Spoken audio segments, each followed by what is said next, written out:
In the wild, mysterious depths of Brittany, France, sits an old abandoned shack. Surrounded by ancient oaks and home to all manner of forest dwellers, it is here that we meet to share our stories. So pull up a seat, swing that light, grab your favourite beverage as we share another tantalising tale in the freaking shack.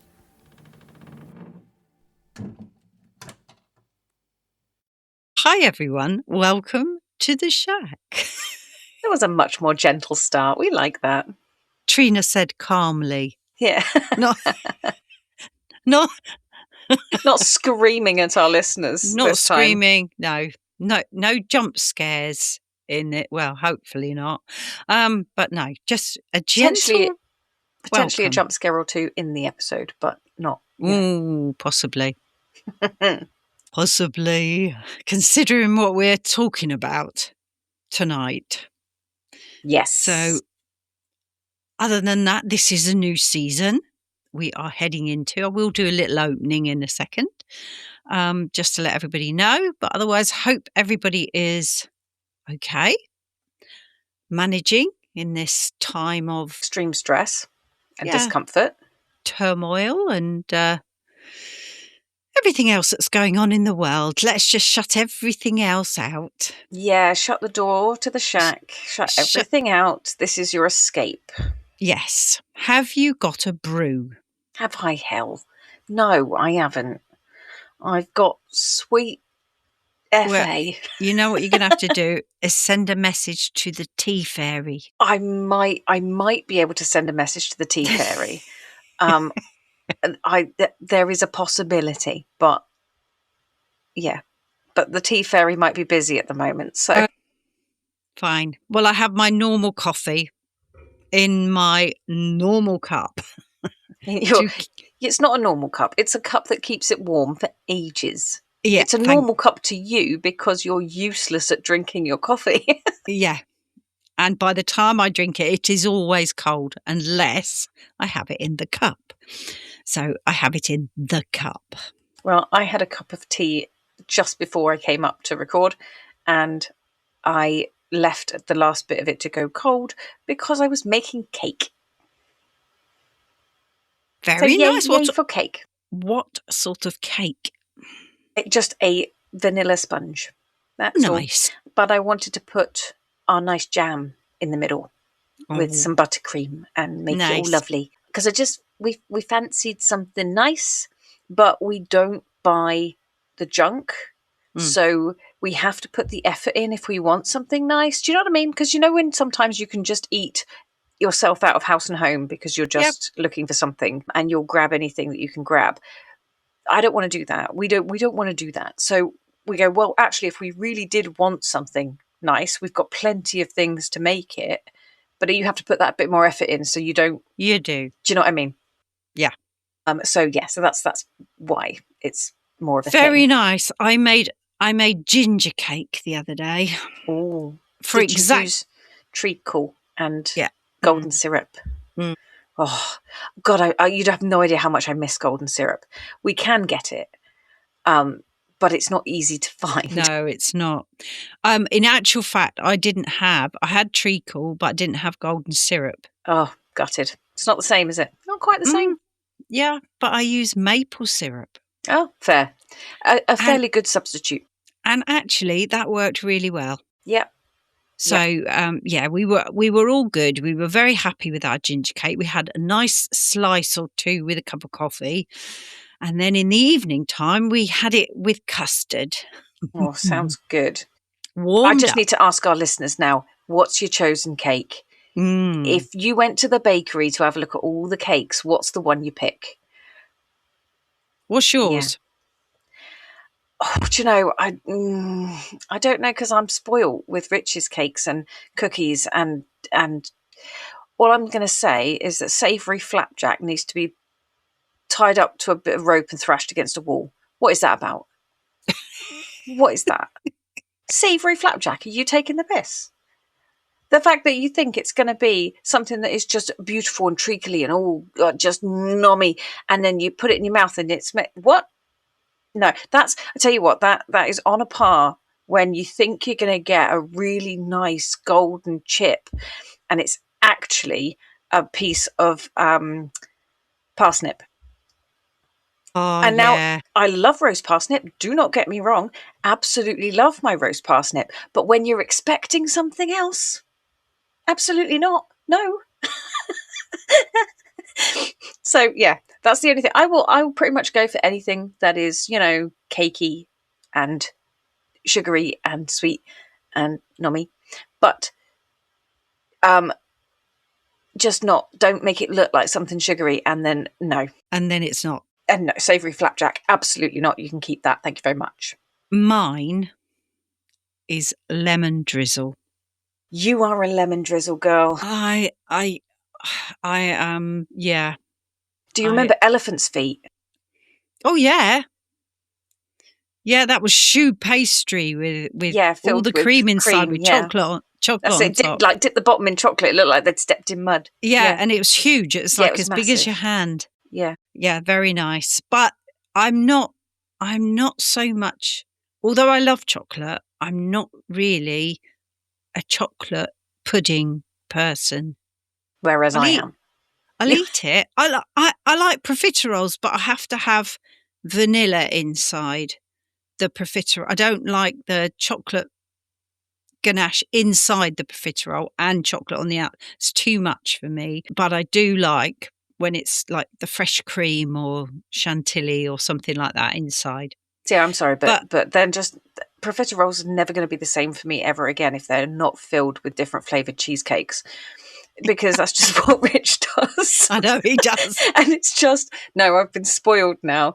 Yeah. Little choux pastry globules of Nominess filled with like white chocolate, milk chocolate, dark chocolate cheesecake. And you don't know which one you're going to get.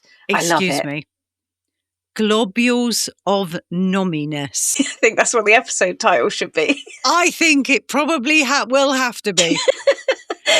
Globules of Nominess. It's true. It's true. Yeah. That's exactly what they are.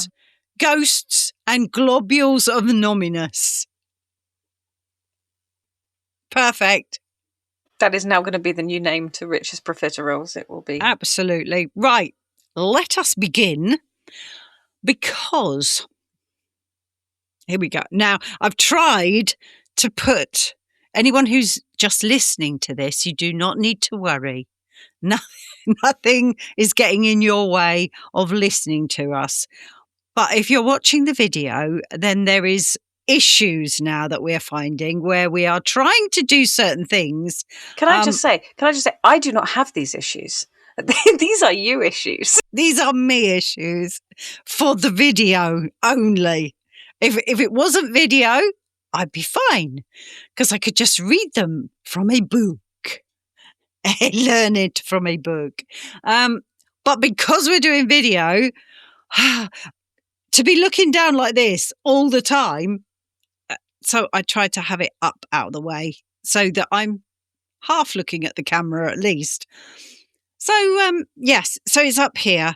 And I have tried to make it so that I'm not putting my arm in front of my face like I was last time. Those of you just listening to us, this will make no difference to you whatsoever. So. None whatsoever. You can just lay back in peace and not have to worry about all this. There you go. If you're watching us, just shut your eyes. Oh, dear me. Oh, God. That's brilliant advice. That's brilliant advice. Yeah. If you're watching us, don't worry, just shut your eyes. If it gets too much visually, shut your eyes. Oh, God. I want this little bit on a little snippet to put out now. If you're watching the video, don't worry about it. Just shut your eyes. I mean, what kind of advice is that, Mother? I can't see now. No, I know. I'm crying now. Oh, God. That's just ridiculous. Both of us taking our glasses off because I'm crying with laughter. Yeah, just shut your eyes for a minute while we sort ourselves out. Dear me. Oh, dear. Mind you, it has been a very long time since we had a really good giggle, I think. We've laughed, but I think it's been a while. Yes. My eyes are stinging now. Yeah, I know.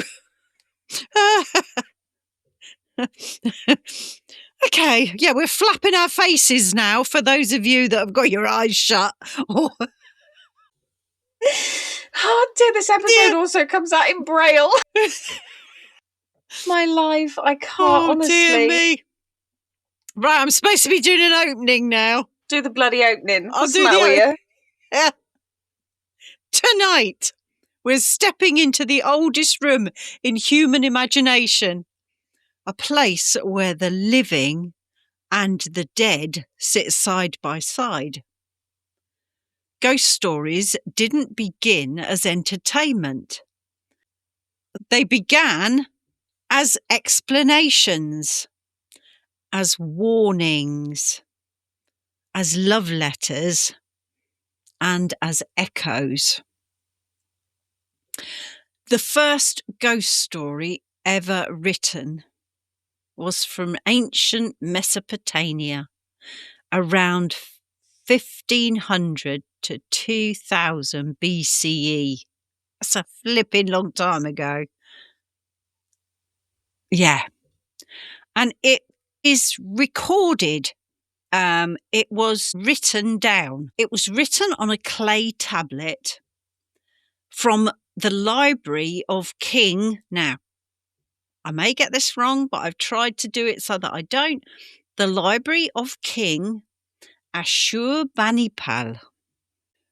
Now, a wonderful chat I've been watching and listening to on YouTube recently is a professor who is called Irving Finkle.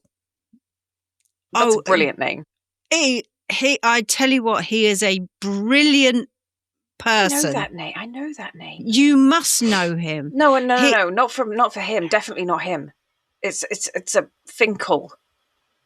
Where do I know that from? Ace Ventura. Ah, okay. It was I'm pretty sure, Ray Finkle. That was it.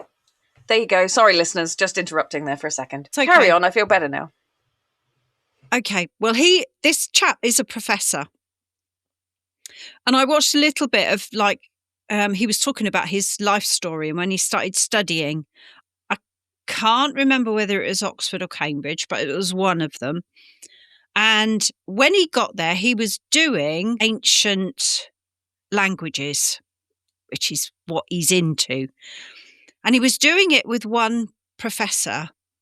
And there was about 5 or 6 of them or something in the class.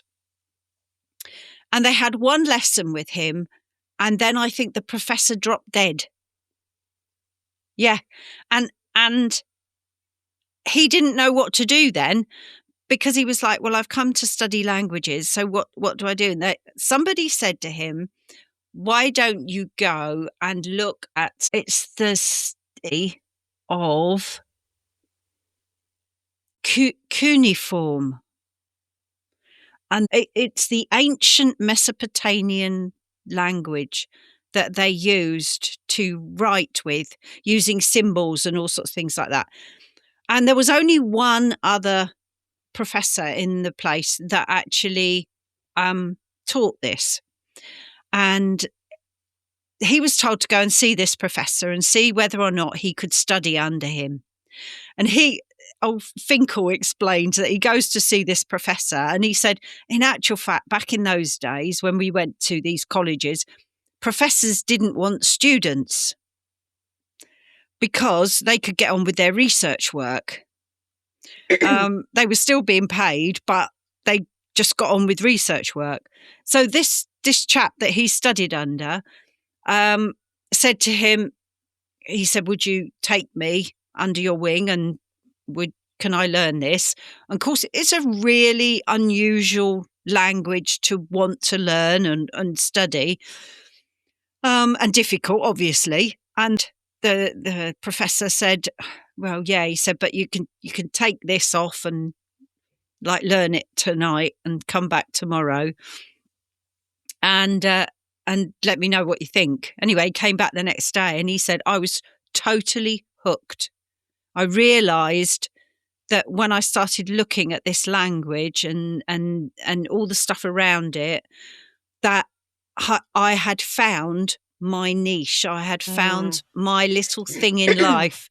And apparently he came back, and obviously his enthusiasm for what he'd learnt that night really showed up to the professor, who actually said, yeah, okay, I'll take you under my wing. And I think he that's studied the only way in that sort of situation where you've got a professor who doesn't really want to be a teacher. The only way you're going to get through to them that it's worth teaching you is to get hold of something. It's to show some kind of passion, some kind of drive towards learning, because you already have a certain amount. Yeah. Well, I think this professor was obviously impressed with Finkle, because he took him on and he was his only student. So it was 1-to-1 teaching for, I can't remember how many years, but it was something ridiculous, like 4, 5, 6 years.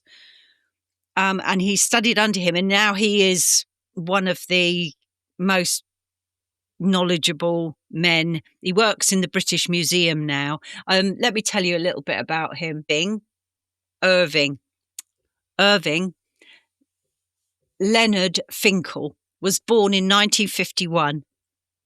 He's an English philologist, which means a love of language and the study of words. Here we go. And an Assyriologist, which is the study of the cultures who used written words and symbols.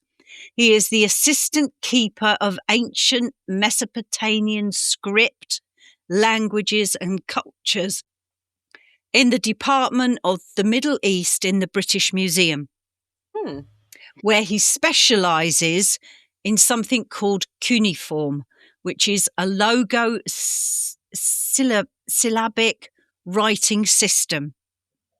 Sorry, every time I hear syllabic or I know. syllable, I hear... Syllable, yeah. Put the emphasis on the wrong syllable. Yeah. But I laughed when I read it as well, but I thought, well, obviously that's where it comes from. Yep. So he was actually doing, there is a video, I'll see if I can put the link in the show notes, because he was actually doing a talk about this particular ghost story that was written, the very first one that is recorded on a clay tablet. They haven't got the whole tablet, they've got bits of it. But I do think that stories, in terms of ghost stories, must have been long before this just spoken. Told. Yeah. And obviously there's the whole otherworldliness when you include things like the stories that were told around the fire. Yeah. Well, I'm coming to that. I'm coming to that bit. Yeah, I'm coming to that bit in a minute.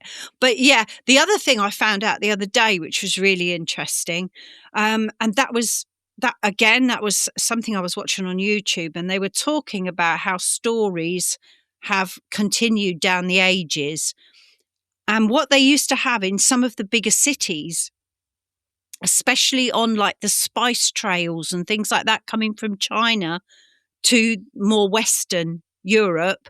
So on the roads there, and they would have story writers, and people would turn up into the city, and if they had a story that they'd heard, they would go to the story writers and they would tell them the story, and the story writers would write it down so that it was kept for prosperity, obviously. But a lot of, like you were saying, a lot of these stories come from just word of mouth. Which is where pretty much we're going in a minute. On the actual tablet, the earliest known ghost story, it says a wandering spirit appears to a priest or magician.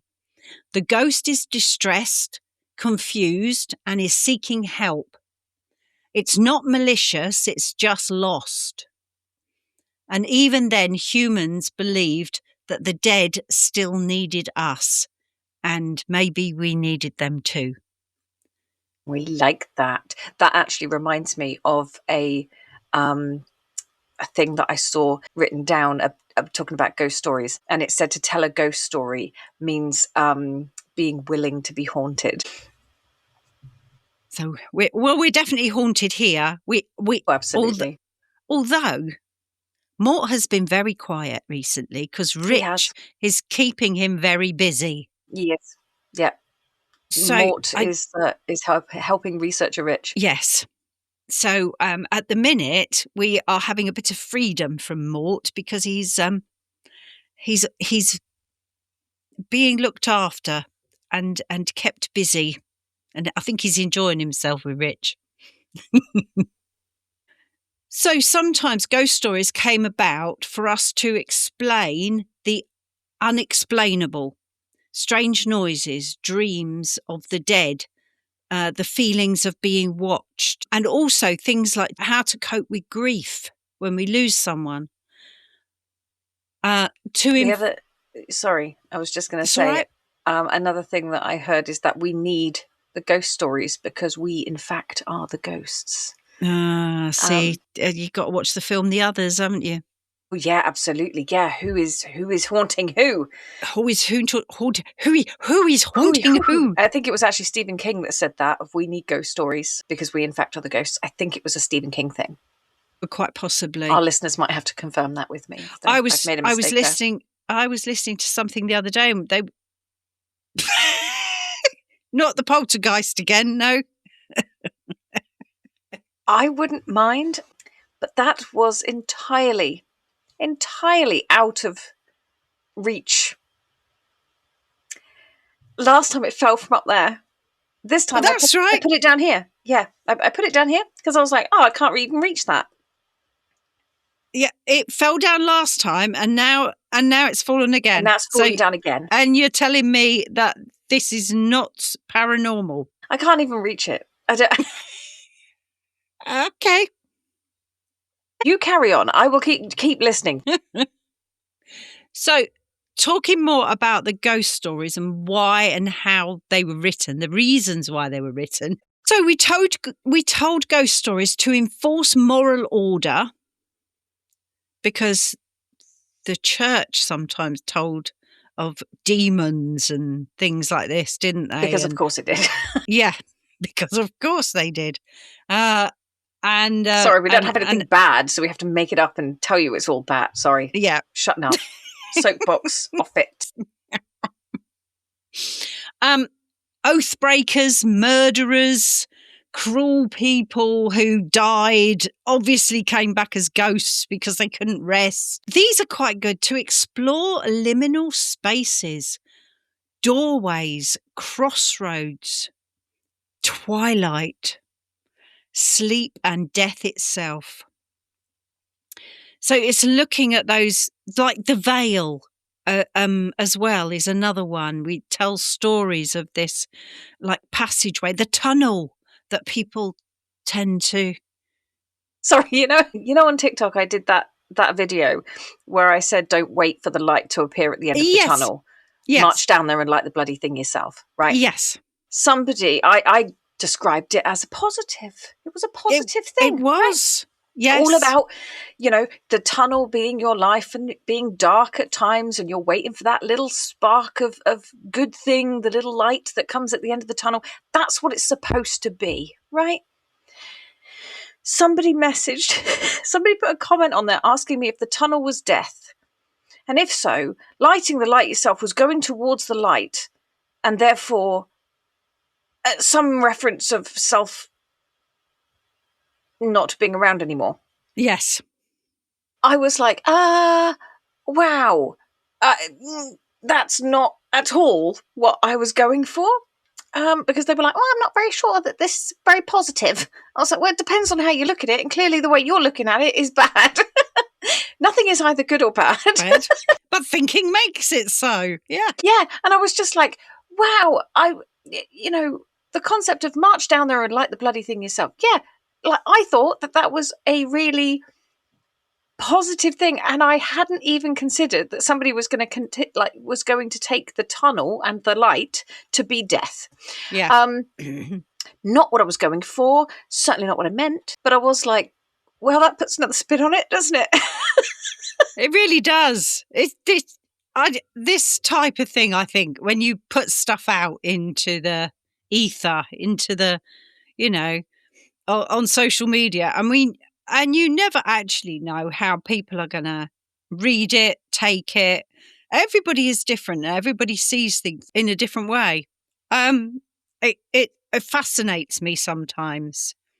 It used to fascinate me when I was doing my therapy with people, when I was doing counselling, and people would say something and I'd be like, explain that to me. So how do you feel when that happens? What is it that happens? What are you relating this to? And we'd look at all the little tangents and the reasons why people would find the colour purple to be a triggering colour for them, or the word "the" Yeah. being a triggering word. That was one that always got me, was when they were like, oh yeah, we'll set you up with this nice blue calming colour. Blue is not calming for me. Or it wasn't at the time. It's fine now. No. But yeah, it was just that understanding of what somebody else means when they say a colour or a description of something. Yeah. A metaphor. Yeah. It's not always necessarily your metaphor. Yeah. Or you see it totally differently, which fascinates me. I love to delve deeper into. Yeah, it was an eye-opener, because, as I say, I'd never considered the light at the end of the tunnel. I don't know why. That just never struck me. No. So, ghost stories are the language that we invented for the things we couldn't name or we couldn't explain. And I think it's great that we made up stories about these things. Why are we addicted to ghost stories? It's a safer way to flirt with fear. Yeah. It's a controlled burn. You haven't got to worry too much that it gets out of control. And unless, of course, it's that thing like dreams, where it gives your brain a chance to rehearse what it will do in this situation, Yeah. So yeah, I think it is that thing of your brain and your body having to practice feeling that. And because I mean, you can't tell me anybody hasn't watched one of these stupid bloody horror films where somebody gets into the house and the first thing the usually a girl does is run upstairs and hide in a wardrobe. Are you kidding? In the dark. You're like, put the lights on. And then put the flipping lights on. Not even that, right? But then you sit there and shut up, right? Just shut up. None of this. Right, stop it. Just stop it. You're trying to hide. Shut up. It bugs me when they put this into movies, because it's like, no, that's not reality. That's not what would happen. It's very aggravating. Yeah. Sorry. It is. When you're screaming at the telly, why are you wandering around the house in the dark? Put the flipping lights on. Somebody gets into the house and the first thing you grab is a baseball bat. Do you know how hard it is to swing a baseball bat in a corridor or in a doorway? Yeah. Like, walls get in the way, people. Pick something shorter. But he did it in signs. Yes, he was in a fairly large room. And I would argue that actually in the US, the footing of those houses are gargantuan. They are. And he was, like I say, he was in a large room and he was really good at swinging a baseball bat. He was. He did do it particularly well. He did. Yep. Yeah. So we'll let him off. But find other things. Okay. So ghost stories are communal, like by the fireside, parlours, podcasts, in the shack. Shared shivers. We are just one big horror story, let's face it. Yeah. They're endless. They're adaptable. They're tragic, terrifying, romantic, symbolic. They touch the oldest question. What happens after we die? and my light is about to fall off the shelf. Mort's here too. And my light has just tipped like that. And he's now hanging by a thread. So if you hear this big crash, it'll be the light going. Because I'm scared to touch it now. Okay. The ancient Chinese hillside ghost story. The love that was forbidden. A young man fell deeply in love. His beloved returns his affection, but her mother does not. The mother convinces her husband to forbid the marriage, and the young man, heartbroken, retreats from the world. He climbs a lonely hillside and claims it as his refuge. And there in solitude, he lives out his days until he dies. The villagers whisper of a shadow pacing the ridge at dusk. At night, mournful cries drift down from the slope. They believe the young man's spirit lingers, still aching for the life that he was denied. One evening, a group of men climbed the haunted hill. Straight away, it puts you into it, doesn't it? Well, of course, we might want to swing that light. Oh, yeah. But I hadn't even got it on. What am I doing? What are you doing? How rubbish am I? Mind you, I'm scared this one's going to fall on my head. Right, there it goes. So swing the light. There we go. Oh, it's got all the keys. Witches' keys. I'm going to talk about those a bit later on. They climb the haunted hill. They carry dry bamboo shoots and they gather around a fire. As they retell the tragic story, the air grows cold. A shadow stretches across the ground and the cries begin, soft and then rising. The men throw the bamboo shoots into the fire. The heat makes them flash, pop and crack, exploding with sharp bursts. In ancient Chinese belief, these violent sounds frighten away spirits. The cries fade, the shadows dissolve, and the hillside falls silent. These bamboo explosions became part of a long tradition, the earliest ancestors of firecrackers and fireworks. That was so cool when I heard that. Yeah, absolutely. It is a thing. You have to be very careful with bamboo, putting bamboo onto fire, because it has a lot of air pockets in it. Yes, that's right. That's the part where the gases expand and then it bursts. So it does pop and crackle, and it can be quite dangerous. So just be aware. Small amounts of it will make all the popping and noises and things. So, warning! Don't do this at home. Yes, please don't try this at home. Or even outside. You may get carried away. Yeah, this is the thing. Yeah, making sure that you're doing it in an appropriate. Always have fire suppression available. Yeah. Safety first, people. Safety first. So the meaning beneath the story is not just fear, but it's about grief, love denied. The men weren't only scaring away a ghost, they were acknowledging him. It's a reminder that even our celebrations carry echoes of ancient sorrows. So the celebrations with fireworks on New Year's Eve and everything else, and actually stem from scaring away spirits that might scare you a bit at night.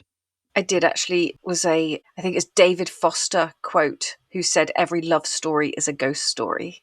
Yeah. Because it's so often linked. Yeah. Well, I think that's part of the thing, though, because it's not. In order for you to take it in, you have to feel something.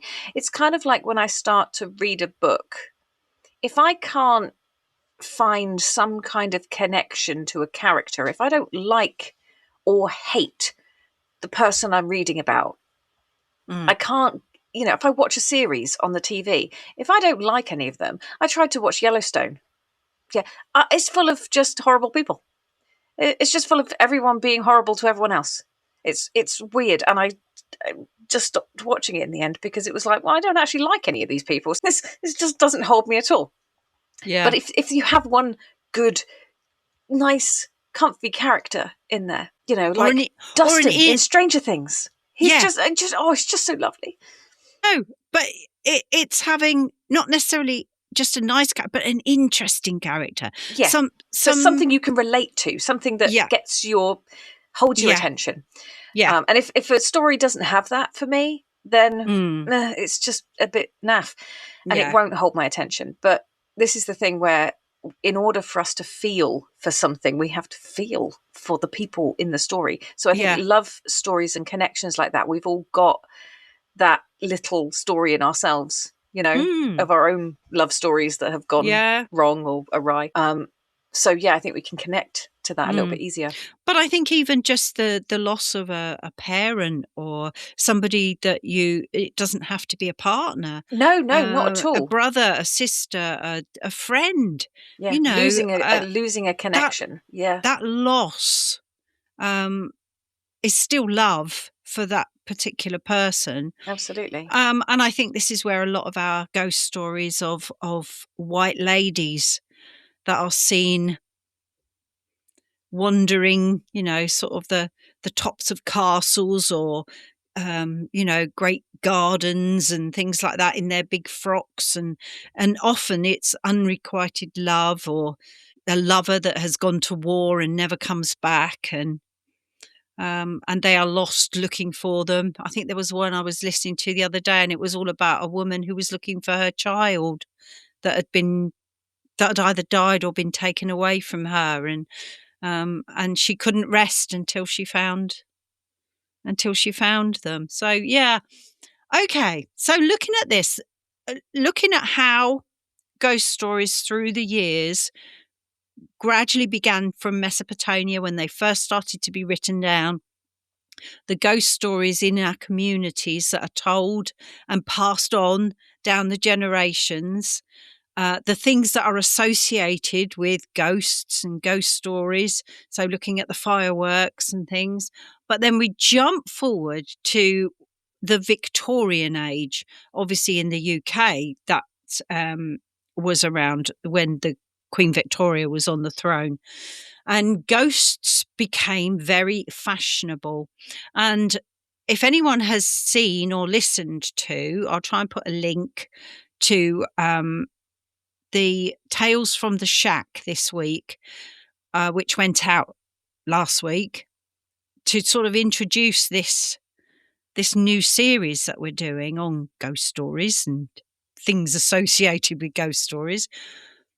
And we were looking, in actual fact, at the way science came in. And whereas before the church had a lot of sway with what they interpreted ghosts to be, quite often demons and bad spirits that had to be, exorcised out of the house or the home or the person itself. Somebody poor, there were poor people there that were mentally ill who were being told there was actually a demon inside of them. Yeah, and then actually tortured and horrible things done to them. Yeah. Yeah. Yes. So, but once we got to the Victorian age, it became more scientific, and science tended to take over a lot more. But also there were scientific things that were going on that were used to either prove or disprove that there were such things as spirit. And as in the story that I told last week, you will see that it was a new camera that actually took a photograph, and on the camera there was something to be seen once the photograph was developed. I won't say any more. I'll let you listen to the story yourself if you haven't listened to it. But so this is how science starts to come in, and the church's views tend to start to take a back seat. So the Victorian age, when ghosts became fashionable. We jump forward to the 19th century. Britain is transforming. Factories, railways, soot-blackened cities. The Industrial Revolution brings speed, noise, and a new kind of loneliness. Science rises, and the church loses its absolute authority. People are told that ghosts cannot exist, that reason must replace superstition. And yet, during this time, seances flourish. Spirit photography becomes a huge craze. Ghost clubs form at universities. And Charles Dickens writes A Christmas Carol, turning ghosts into moral teachers. It's an interesting thing, actually, because it's kind of that whole universal human experience that, like, how can our energies, our spirits, just cease to exist? There's, like, it's that sort of dilemma represented by death. The question of what, if anything, comes after? What's next? You know? And we have no way of actually knowing. How can a person's consciousness just stop and go nowhere, do nothing? I watched a video of a dad going, my son has just said something to me and I'm terrified now, right? And his son, he's like 6 or 7. I think he was, about 6, and had said that he thought that humans were being farmed by trees because they give us everything that we need to survive and then eat us when we're buried. And the guy was looking at this tree going, It's now very I'm true. terrified. And actually, it's like, that's an interesting way of looking at it. And Throws out oxygen, lots of oxygen. Yeah, it gives you the environment you need to survive. Absolutely. Yeah. And then absorbs your energy afterwards. It absorbs you when you're buried underneath it and uses it for fodder. And it's like, it makes you look at trees a bit different now.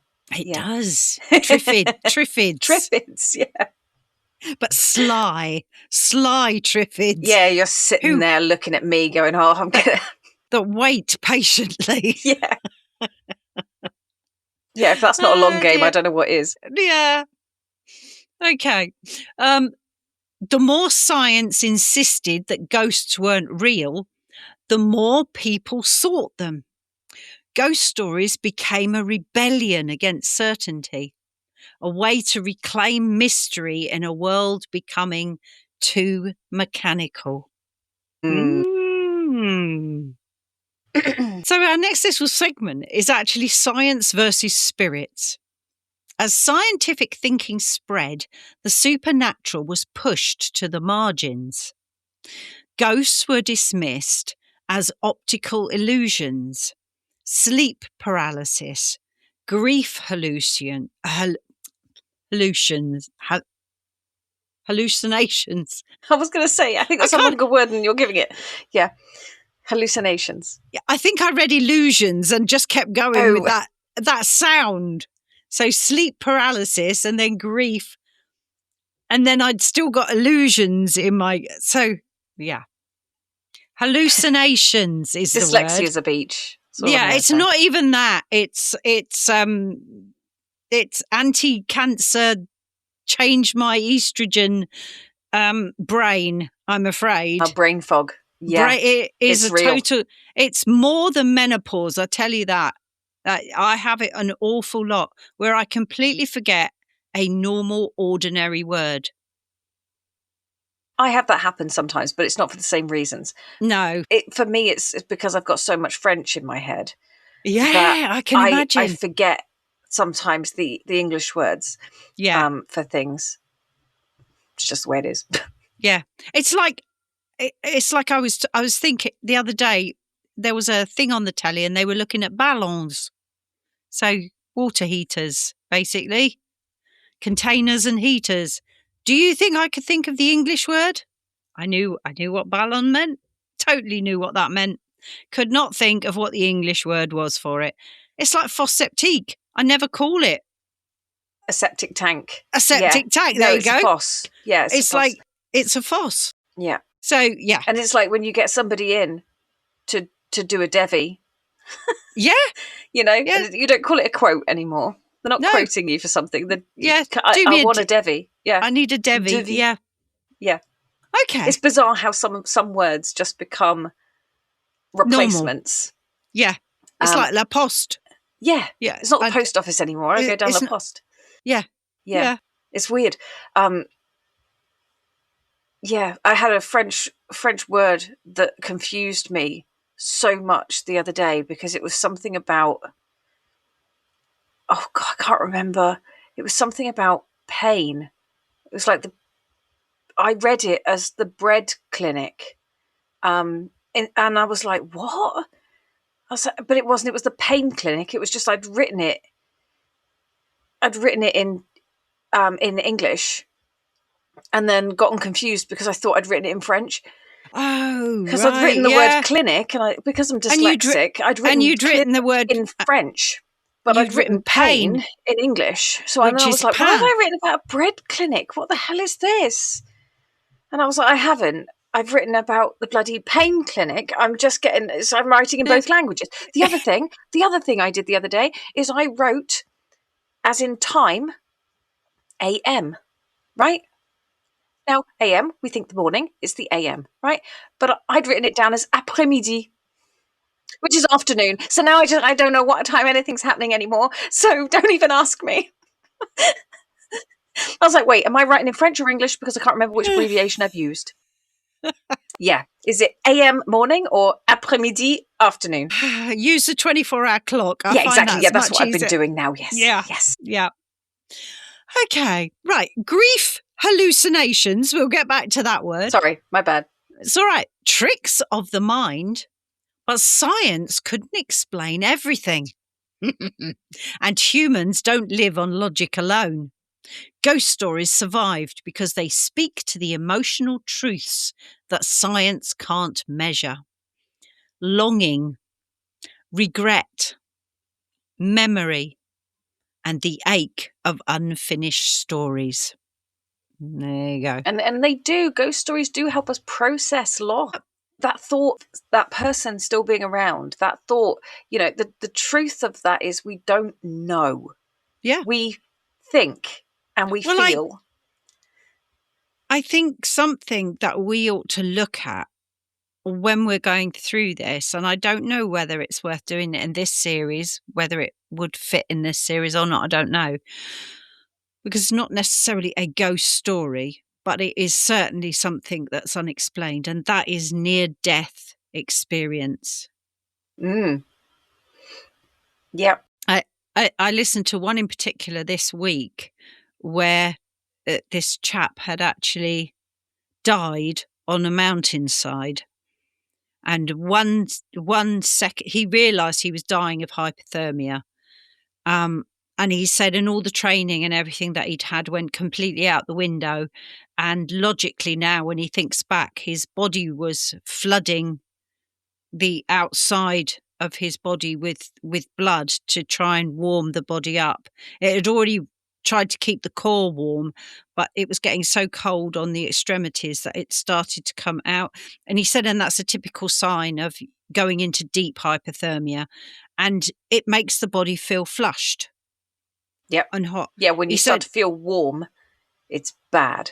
And yes. Yeah. And he said, I did the very worst thing that I could do. I undid my jacket. And he said, and as I was doing that, he said the blackness started coming in from the sides. I can't do it with this hand because I got my drink, but it started coming. He said the blackness started coming in until it disappeared. And he said, and then everything stopped. He said, I was falling backwards. I don't remember hitting the ground, but my consciousness was still there. And I was just looking into the blackness, and there was no more noise from the mountain. There was no more sound, nothing. He was somewhere else. And he said, and I didn't have my body anymore. Oh, blows my mind. Love it. Right. Anyway, we can look at those. I think we need to do some of those on some of our things. Right. Ghost stories endure because every life leaves a trace. They remind us that the boundary between the living and the dead is thinner than we pretend.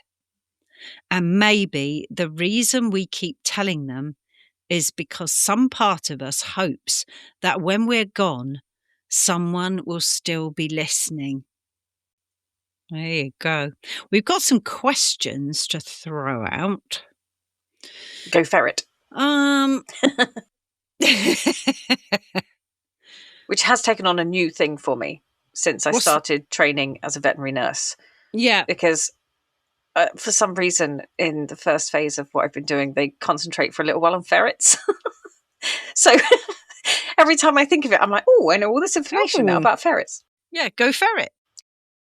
It says here, what do you think our earliest ancestors were really trying to understand when they told stories about the dead? I think we have looked a little bit at that in terms of dealing with grief and trying to take fear away almost from dying. That it's not such a scary thing because there's just another step. There's just the next thing going to happen. And I think it's comforting to think that, well, it's just the next big adventure, Yeah. Yeah. I think as well, when you say about that about the earliest ancestors, if you look back at tribes and how they would talk about their ancestors who they believed were there protecting them, or being like the wise ones who, if they were able to talk to them, would be able to be advised by them. And there always seemed to be that real connection with you and your ancestors.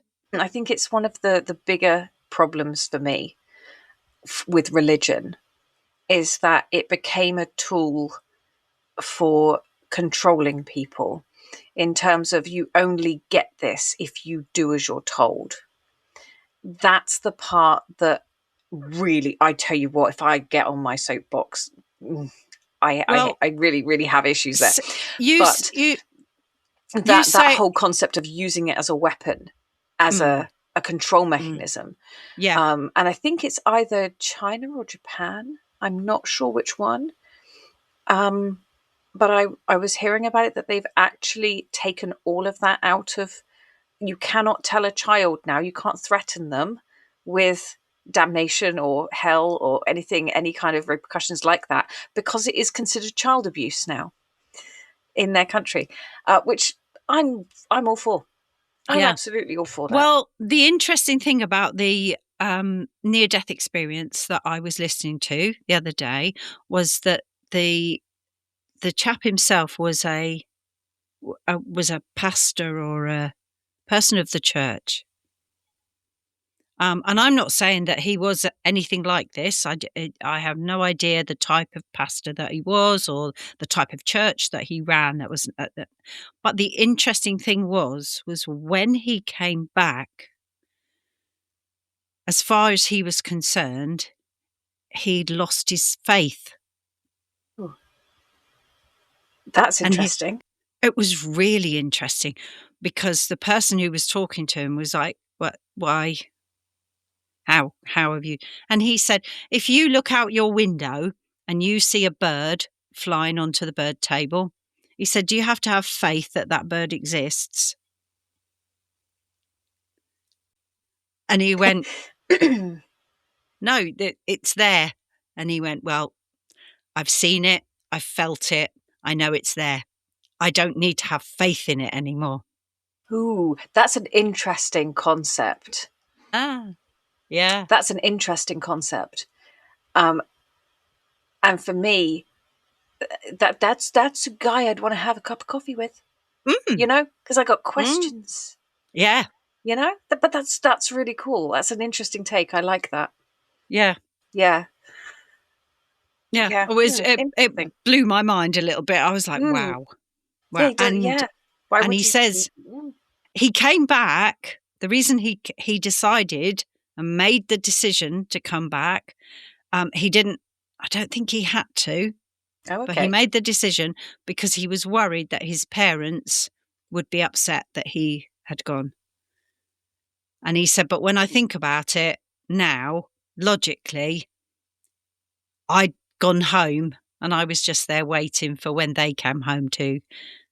So yes, we do get sad, we do get upset when we lose people, but actually that is all life's all about. Yeah. And it so, he wishes now that he didn't come back. Although he has gone on to do lots of other things since he's been back. Well, I think, what choice do you have in that respect? You've got to make the most of it, haven't you? You've got to make the best of what you've got. Yeah. And you've got this sudden knowledge of what you experienced. And therefore, talk about it. Yeah, fascinating. Absolutely fascinates me. What do you think our earliest ancestors... Right, we've done that one. If you lived thousands of years ago, what unexplained moment in your life might you have turned into a ghost story? Oh, well, I think obviously, depends on how far back you go, but, I think the discovery of some elements of science would be considered magic.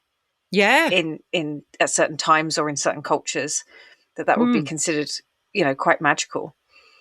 It's when you think about it, the being able to take a photograph of somebody's image. I mean, there were a lot of people who honestly thought that if someone took your picture, that it took your spirit away. It took your spirit away. Yeah. It's a really interesting thing, and I think this is one of those moments where we have to look at what we do not understand. Because when we don't understand something, we will create what we think is logical, is rational, given what we have already accepted as truth. Now, not necessarily what we know as truth, but what we have accepted. So, for instance, I look outside and I see a rainbow and I go, oh, it's raining over there. And, and there is light particles passing through raindrops, right? And therefore there's a rainbow.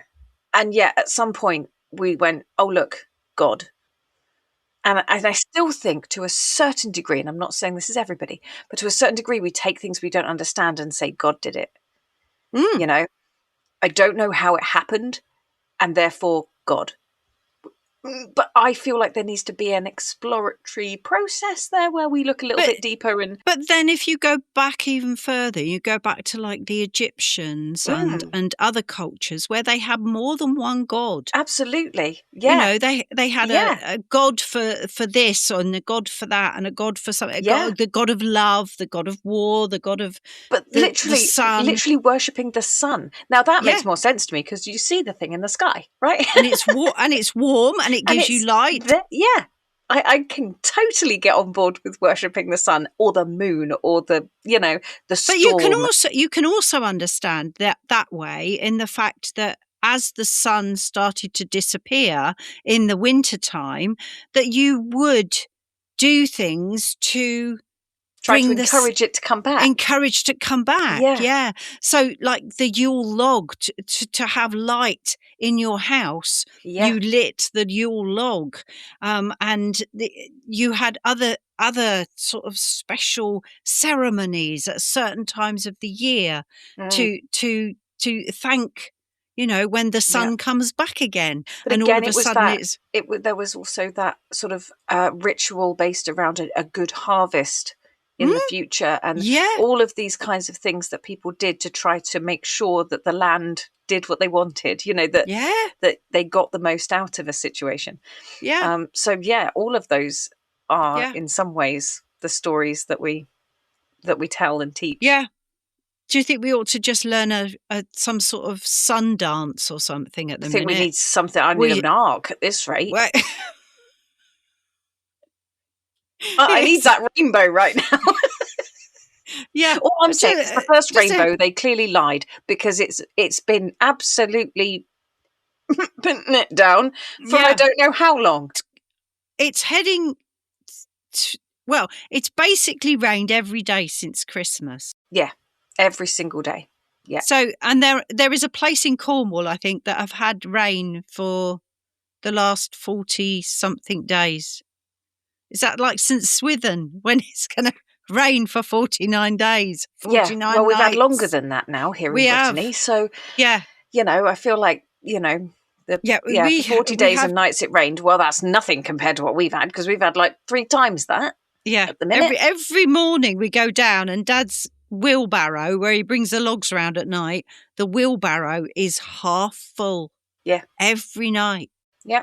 And you're just like, do you know what's going to happen? Water. It's come July and August, they're going to tell us there's a shortage. I know. I keep looking at all this water and going, is someone saving this? Is someone looking after this water? I've got full water butts. Just saying. I've got a little bit stored. So,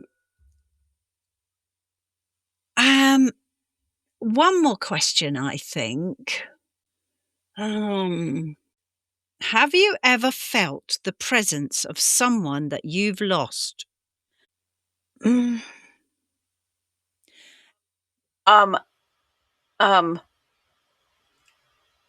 not good at this. I'm really bad at this. I had a dream once about a person that I'd lost. Yeah. That's the closest I've come in terms of actually feeling somebody's presence while I am awake, and no, because my brain doesn't do that. Seriously, if any of my deceased relatives want to come and give me some kind of message, they're going to have to turn up and smack me in the head with it, because otherwise, but I just don't feel the presence of my other half the time. I'm not good at that at all. I'm not as in tune. You didn't. As you didn't get the genes. They didn't pass. No, they didn't pass to down me. to you. No, I skipped me, I think. Yeah, I obviously did, because I don't get it every day. It's not like I'm walking around with like I see dead people or my granddad or something just behind me all the time. Not that I'd worry, even if it was. I've never had a feeling that somebody is there that shouldn't be, except for the shadow man, of course. But then that We've changed. Talked about that before. That changed once I started really thinking about it more. And again, once you understood. Once I understood a bit more. Yeah. Yeah, that's it. So things can scare us sometimes if we don't necessarily always understand. Understanding is a big factor, I think. It is a big factor. Just one more thing, and it's not about a ghost story. It's about a group of blokes who go around. I think it's called the yes theory. And they go to places that they're told not to go to. Because of course they do. Yeah. And they go and they find out what it's like, really. And they went to this place, and I'm really sorry, I can't remember where it was. I know it's in Pakistan, and I know it's not far from the border of Afghanistan. Okay, fair. That's pretty good. And there were some pretty awful things that happened. Lots of terrorism with people coming over the border, and lots of not nice things. And so there's lots of warnings about not going to this city. These blokes turned up. I think there's about 3 of them. One of them, I don't know if they're all from Sweden or whether just one of them is and the others are from different countries in Europe. I'm not sure. But one of them is from Sweden, and they just go to places to meet people, and they have the most amazing stories. They turned up at this place. It is not advisable. Anywhere you go, there are warnings. Do not go to this place. So they decided they would go. Because of course you do. Yeah. They got off the plane, they got out of the airport and they were surrounded by people. beautiful, loving people who just wanted to know who were they, where were they from, and just wanted to ask them so many questions, and just was overjoyed to see people coming to their city. Right. And so many offers of like, come back to my house. I live about 3 hours away and I'll drive you there. And they decided to not do that at the time. That's probably not the safest option. No. You know.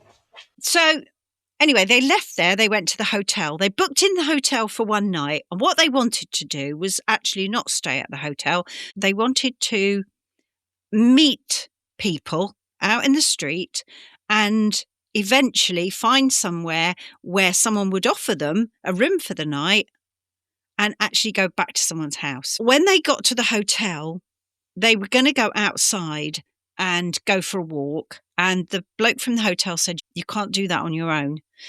You will have to have a police escort. And they were like, really? I'm sure we'll be fine. And they were like, no, you need a police escort. And they really didn't want this because they love to just meet people. Mm-hmm. And they felt that wasn't going to help them. Anyway, they weren't allowed out of the hotel unless they had this. So they agreed to it in the end. And they did. They walked like behind them. So they weren't. And I tell you what, everywhere they went, they walked down the street. It took them, the place they were heading for, the bazaar that they were heading for, was 15 minutes from the hotel. It took them 3 hours to get there because everybody wanted to speak to them, and everybody wanted to offer them things from their shop, food, drinks. They just kept being offered more tea and food and just come into my place and see. And it's so lovely to see you, and shaking hands and smiles. And then they met somebody who actually watches them on YouTube. And they were like, we didn't even know we had anybody who watches. And he was like, what are you doing here? I've watched you guys for ages. And they ended up meeting him again, and he was helping them with the language and that sort of thing. And they got clothes. They went and one of them from Sweden, everybody thought he was Pakistani because he has a colour to his face and just the look of him. They thought he was, everyone kept trying to speak to him in the language that they use there. I can't remember what it was, but they had a totally different idea from what the main news and the world would have you believe. And they said, we're not saying it isn't dangerous in certain parts and there couldn't be something that would happen. But in actual fact, they were there for 2 days and they had to stay at the hotel. They weren't even to stay at the bloke who knew them from YouTube, who greeted them with the biggest hugs and everything. And they weren't even allowed to stay with him. Not even if the police vetted him, they wouldn't let them. So they chose Safety first. They chose to move on, but they ended up sitting having tea with these 2 lovely old gentlemen, who said that they would be like their Pakistani fathers. And they certainly took this young man who they said looked Pakistani, and he was like, I am your new father. It was just to go back to what we're saying about understanding a little more, finding out a little bit more, going to the root of something and actually understanding it. And they said when they turned up, they were scared, but by the time they left, they were totally loved in this city. I think this is the thing, because in some situations like that, when somewhere is considered to be unsafe, you have to make a decision based on what you know so far. And there's always going to be that time when you're told that something is unsafe and it actually isn't. It's fine. It's perfectly safe. Alternatively, there are times when you're going to be told how safe it is and how, everything's fine. And then it's not going to be the case when you get there. So, I think it's making sure that you're doing things as safely as possible so that you've always got an out. Yeah. You know. I think it would have been totally different, because the only people that they met on the street, and they actually said this, the only people that they met on the street were men. And they did go through the park, and they were told at one point that they couldn't go a certain way. They said, you can't go that way. And they were like, why? And he was like, no, that's the women's part of the park. And when they spoke to the chap who was with them from YouTube, you know, the YouTube listener, he said, it's not anything about us keeping our women at home. Our women are free to go wherever and, you know, and do whatever they want to do. I'm still questioning the use of our women, but anyway. I think he was generally our women, as in the women of the country, city. of the region. Yeah. Yeah. And basically what he was saying was that they have their own place that's private, that they know they're safe in.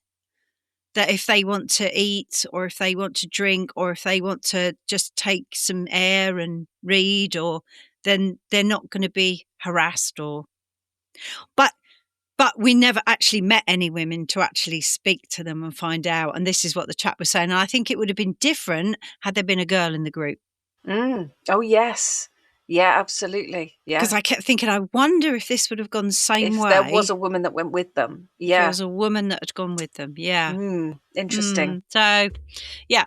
Anyway, but they go and find out things that often we are scared of, and they go and debunk it sometimes. So sometimes I'm just going to say rather them than me. Yeah, well, yeah, but then you can watch them absolutely. From the safety of your sofa. Yeah. Yeah. We've been yakking for ages today. We have been yakking. Mind you, I think the first 15 minutes was just us yakking about whatever we were doing. So we can do a little outro here, unless you've got anything you want to add. No, I'm all done. All done. I didn't really show up with anything to say. So. That's fine. That's fine. As we close tonight's wander through the oldest shadows of human storytelling, I want to leave you with a quiet thought. Ghost stories aren't really about ghosts. They're about us, the living, trying to understand what lingers, what echoes, or what refuses to be forgotten.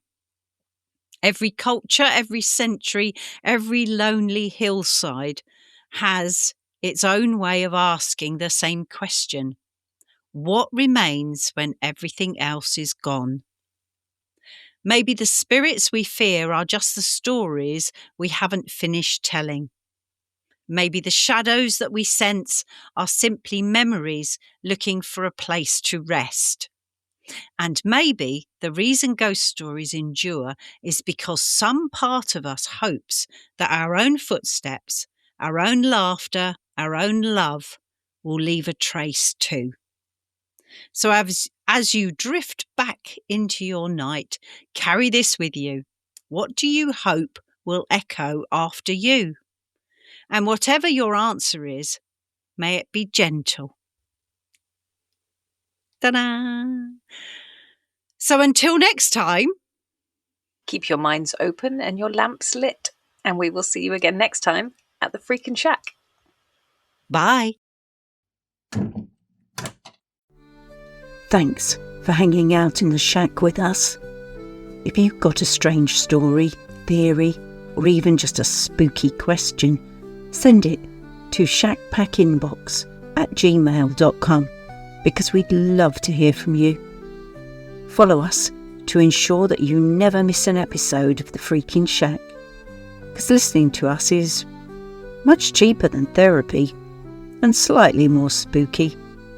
Until we meet again next week, Shackpackers, take care.